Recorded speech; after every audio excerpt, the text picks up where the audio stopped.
Alright, hello guys, this is Denver Kaijudo once again, and we got a surprise guest here.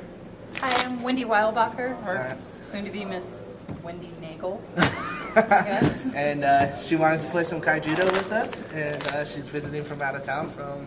I'm right now in California, but our other place is up near Seattle. Alright, and so we decided we would film it just to have a random person on our channel to see how they did. Yeah. We'll get this game started. I'm guessing we're doing best out of one. Sure. That's 4. Oh, I guess we gotta go again. Oh boy. Oh damn. Let's try it. I think we like these 4s, because even when I put it on for you, it was another 4. Wow. Okay, a 3. Yeah. Take that. Maybe we get another 3. Awesome. 2. Okay, maybe I Ladies got and 1. gentlemen, re-rolling fest. Alright. There we go. So you can choose. Let you go first. These are my shields, right? Yes. Yep. 5 of them, if I remember right. It's been a Yes. while. Okay. There we go. And then no, the 1, 2, 3, 4, 5, right? There you go. These don't go in my hand, these go down at the bottom. No, those are your, that's your hand. I was just saying. Yeah, that's been your a hand. while. Yeah, that's your hand. So you you want to pick it up. choose who goes first. If you, You go first. do you want me to go first? Yeah. Alright, so I don't get a draw. And I'll put Bolt Tail Dragon in my mana, and it's your turn. Okay. I remember what's different about this game in Magic now. That's right. And it's just because it's down there. It just only counts for 1. And you get a draw. For sure. All right. So I'm going to play this. Awesome. Alright, so I'll draw.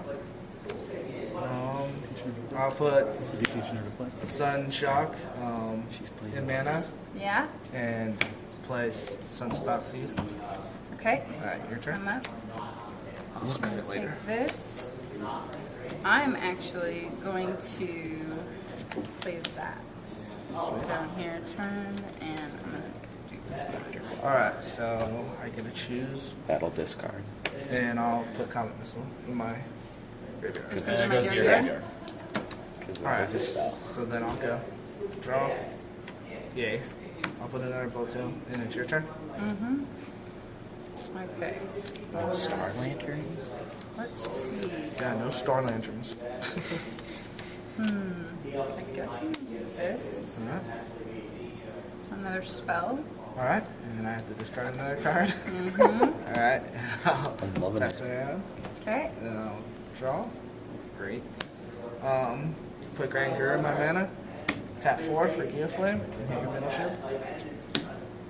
And I have to discard. Shield blast. But you can keep that in your hand. You don't have to turn that out. This goes up here, right? Yeah, it goes up and you keep it private unless you can play it right away. And then it just goes into your hand. All right. And then it is your turn. It's my turn.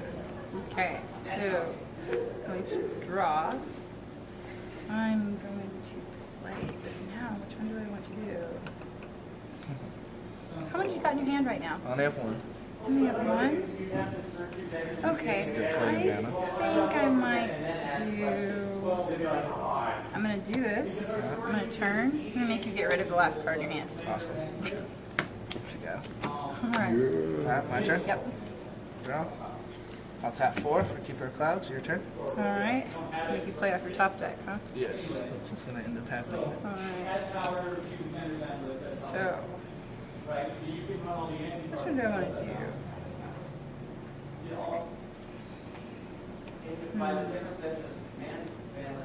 Let's do...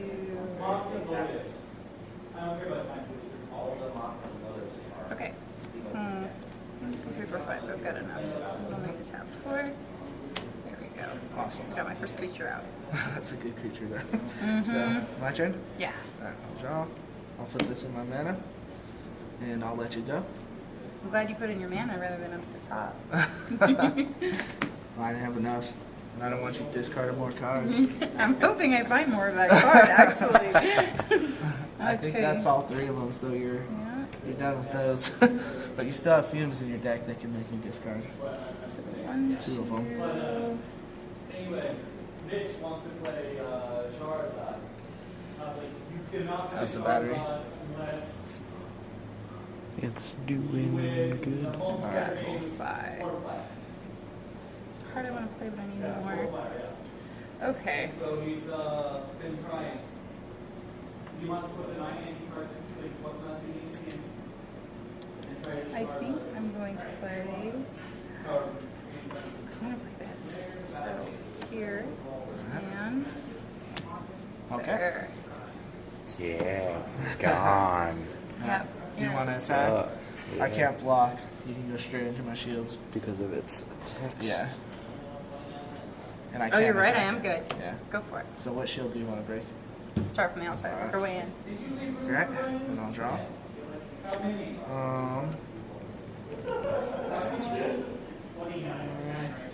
Put that in there. Starlight turn. Tap 5 or Keeper of Twilight, and it's your turn.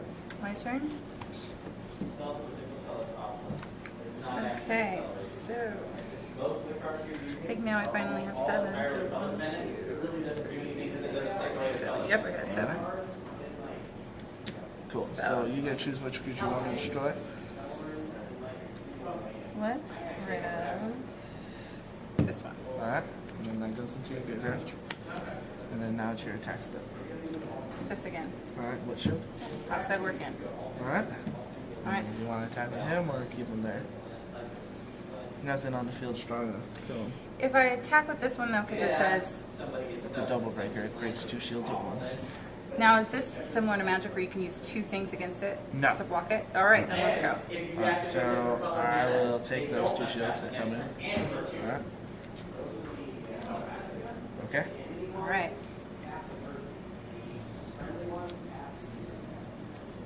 Draw.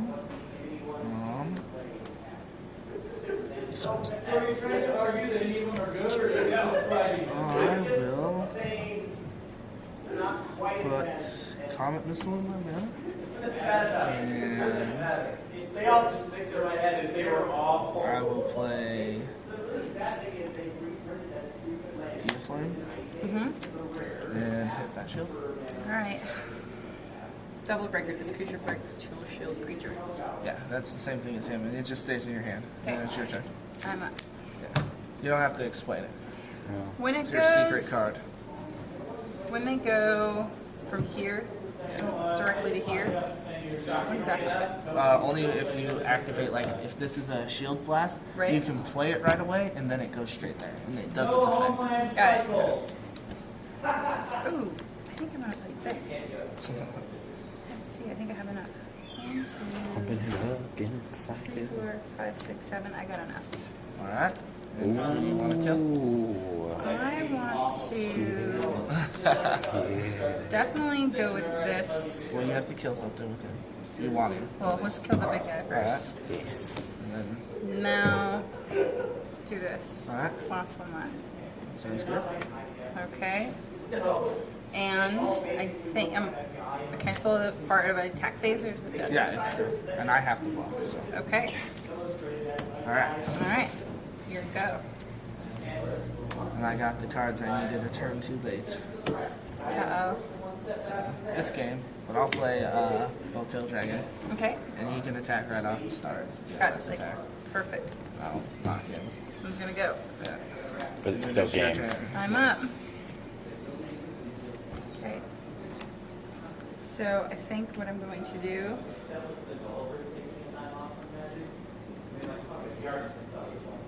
Okay. So I'm going to tap 6. This one. And I think what I'm going to do. What's that? All right. So that's game.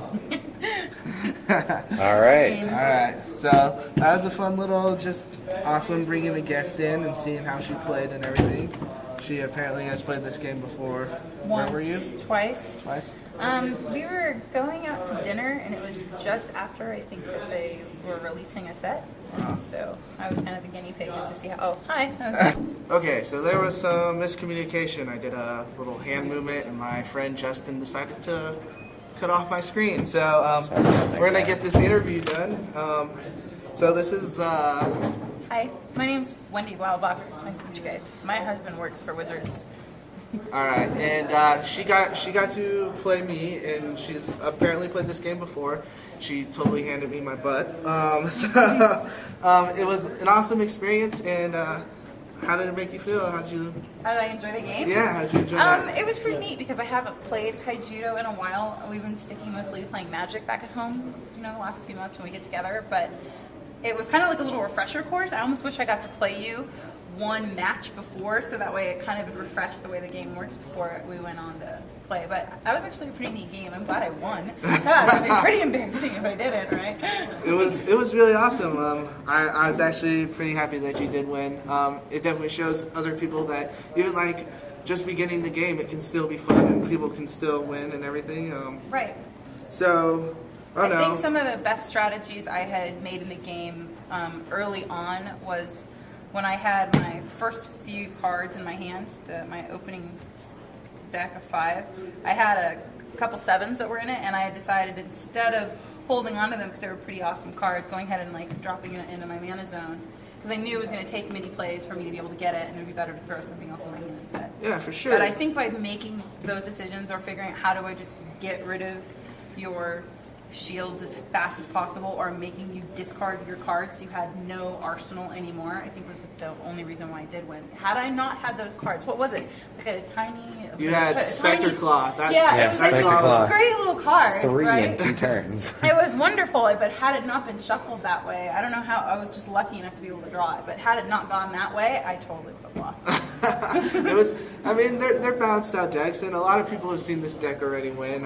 I played my Mono Darkness against an actual competitive tricolor deck. This one right here? Yeah, that one right there, and it's actually doing really well, a lot better than, and it's kind of cool to see it like with a new person play it, because it shows how like versatile it is with the discard and how much control it has with destruction in discard. At that point where she totally made me start top decking, I ended up she had the control point because she had discarded my hand, and then I only can play 1 card a turn at that point, and she can destroy that because of course she's playing Mono Darkness. So that it just shows like, and Darkness is just getting more and more insane now with base set. So I hope you guys really enjoyed that. That's like truly, I feel like Mono Darkness is just going to be. That's your favorite way to play? Yeah, it's definitely what I want to do and everything. Aren't you just now giving insights to all these players that might be competing against you in an upcoming tournament that you might be coming with your Mono Darkness? That's fine. My feeling about that is I'm definitely here to support the community more than anything. I'd rather be, like I said, I'd rather have that job. Yeah. Being like, hey, like I want to test this out, blah blah blah, and like show people different strategies rather than be that person that's like, dude, I freaking won championships. That's not how I like to play. I mean, granted, I love to win, guys, but I really, really like the whole like strategy and talking to people and teaching them a new aspect of something. I like how the mind works with that kind of thing. So in Magic, there's these terms that you hear kind of like within the community, okay, I don't know what the technical terms are going to be, but at home we kind of call them like a Timmy and a Griefer and a Spike. Yes. Which I think Wizards of the Coast chooses to call them, I think it's like a Johnny Timmy and maybe it's Spike. But is the same thing kind of crossing over into Kaijudo? Well, we keep like community? We keep like little terms, like there are cards that are like +1s and -2. We keep that kind of term. Of course, like we have mana in the game, like you just realized, like there is an actual mana zone. We use tapping and stuff. Right. It's kind of a very familiar game to Magic, but at that same aspect, it's not as complicated. Like younger people can join in, and I mean there is strategy to the game. Right. The game doesn't lack that strategy. It's just a more fast-paced, more easy. Like there's only like 5 steps to learning how to play the game, like literally, as opposed to we don't have the Grand Prix the 100 of steps you might have to take to play the Magic game. That like, even if you just make a basic deck, like some people are just like, whoa, like what are all these rules? And it like totally changes the game. In this game, like you can kind of just know once a card says discard, that's a total advantage, So when you open up a booster pack, what do you look most forward to? As you're fanning out all the cards, are you the kind of guy that goes straight to the back and see like what is the back one going to be, or do you take your time? Like how do you open up your booster pack? Have you done a video on how I open up my booster pack? I actually find those very monotonous. Other people do it, and I totally support that on other channels, but I was trying to do something different. But if you really want to know how I open a booster pack, it comes down to I like rares. I personally like rares, so at the end of it, but when I get like a foil card, of course, you know, you're like, Shazam, I got that. Like that booster Right. pack's money just went up, I don't know, like $5-10 Sure. just with that little thing. But I really like uncommon cards. I like cards I can play. So when I get a card, I'm like, for instance, if I got like a Spectre Claw now, I'd be like, oh sweet, that's going into my discard deck. If I got like a mana ramping card, I'd be like, oh, okay, this might work here, and like I kind of think things out while I'm playing. And that's why I don't really open booster packs. Is I like to sit there and think what's gonna happen, what I'm gonna do, you know, rather than like be rushed and be like, oh crap, I'm putting this on camera and everybody wants to see the next booster pack. I'm really meticulous in the way I plan things out. So that's how I open a booster pack. I literally think about each and every card when I open it. And how you're going to play it. And how where I'm you're gonna play it, put how it can play What it. might relate to this card that you've got. And how Yes. it can- So, I mean, that's just how I feel about it. I don't know how you open booster packs. Oh, I'm a total girl. So when I open up a pack, I don't know. I mean, maybe it's not just all girls that do this, but when I open up a pack, the first thing I get excited about is the art. Art for everything. When it went to like the feeling of like, I don't know if it's necessarily a storyline or not with Kaijudo, but Kaijudo is great. I mean, there's even a cartoon for Kaijudo, Yes. which is awesome. Which I love, guys. Cartoon I promote rocks. that cartoon. We're gonna have episode reviews pretty soon on the channel. So Oh, cool! I will watch that. That's Yeah. neat. I didn't even know that there were cartoons available like on your Comcast until one day I was using Comcast online. I was too lazy to go in the living room, and I was like, maybe I can pop it up on my laptop, on my Mac at home, and I found it. I'm like, are you kidding me? This is great. It was a really neat thing to watch. So you're of course visiting, and this is like Yes. what you guys do and everything. And Yes, so my husband and I, every time we go on vacation, we find a local small little shop, which is awesome, and we get a single to help build our decks at home. And we normally sit around and play and make friends like you, and it was great. That's kind of like what we like to do. Take So, them home and build our deck. how awesome and lucky we are here in Denver, and just like seeing these people, and like it's just an amazing experience. I'm so happy you guys decided to drop by, and I got a chance to talk to you guys. It's definitely like, I don't know, it gives me goosebumps. This is truly like what I would love to do for a living. So Yeah, it's be pretty lucky to have a job like that. I mean, we Yeah. make the sacrifice for it, where he's up in Seattle, where Wizards is, but I'm all the way in California, and so doing a long distance thing just to make it work, to make your dreams come true. There's something to be said to being happy with what you do, Yes. rather than just going through the motions and doing something that doesn't make you feel completely fulfilled. and just getting money as Yeah. opposed to actually being satisfied in life. That's right. So I've got a year left of grad school, and then that'll be done. And then I think, obviously, You're in no law. matter, yeah, I'm in law, but even though what's happening now, I mean, I don't think that would be really fair for me to ask my husband to leave his dream job to come to California. So we'll have to make those sacrifices to make Wizards of the Coast work for us for our life. That's what we call love, people. That's what we call love. Yeah. That's what's up. So I just wanted to end it there. I mean, I don't Yeah. want to really take up your time, but I appreciate it so much. Thank you for Thanks actually for letting me us play you. Yeah. It was great. All right. So that's Denver Kaijudo, guys. I hope you loved the interview, and peace out.